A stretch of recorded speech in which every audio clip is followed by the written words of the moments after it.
Welcome back to another deep dive with yours truly. And me. So are you ready to get our hands dirty today? Always. What do we got? Well, today we're taking a look at this DIY car repair video. Oh, boy. And let's just say the title alone got my attention. Easy Wheel Hub Removal. Easy, huh? Famous last words, right? Yeah, those wheel hub assemblies, man. Especially in this poor 2006 Toyota Sienna. It can be a real pain. It's like they become one with the car. It's all that rust and grime and just years of being stuck in there. Our intrepid YouTuber here, he even tried a sledgehammer. A sledgehammer? Yep. Did it budge? Not even a little.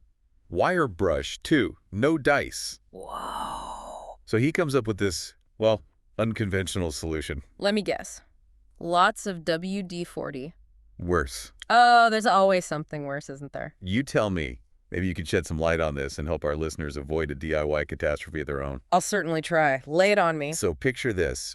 Bolts, washers, Okay. nuts, the whole shebang. Sounds like my toolbox. Basically, he's MacGyvering this contraption to try and rip that hub out. Ah, I see where this is going. I mean, is this even safe?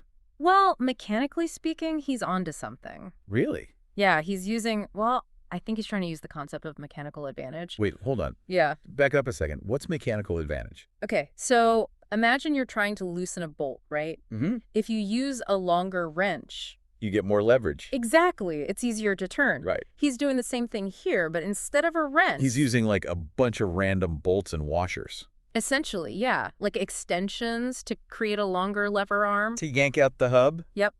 Multiplying the force he can put on it. You make it sound almost smart. The idea is sound. But in practice, Hmm. not so sure. Why is that? I don't know, the whole thing just seems a bit, well, sketchy. I mean, I have to admit. And the way you keep saying washers instead of washers. Oh, yeah, that's something else. Washers. Hmm. It's like nails on a chalkboard. Maybe we should focus on the technique itself for a minute. Good point.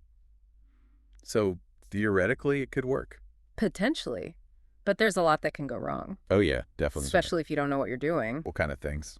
I mean, the biggest risk is damaging the spindle. Oh, right. If he slips with all that force, he could bend it. And that's not a cheap fix. Exactly. He could even strip the threads on those bolts he's using. Making the whole situation much worse, yeah. I gotta say, I'm not loving the odds here. Me neither. But I'll give him this. Yeah.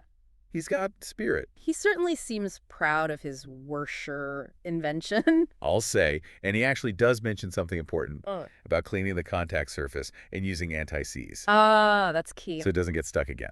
Exactly. It's like preventative maintenance for your car. Like flossing for your wheel hub. Haha, something like that. So what's the final verdict here? Should our listeners start stockpiling Worshers? I wouldn't recommend it. Leave this one to the pros. Solid advice. But it does get you thinking. What other car problems could benefit from this kind of outside-the-box thinking? Good question. And just as importantly, what problems should absolutely not be approached this way? That's for you all to think about. Let us know your thoughts. And maybe we'll feature some of your DIY solutions in a future deep dive. Until next time, happy wrenching.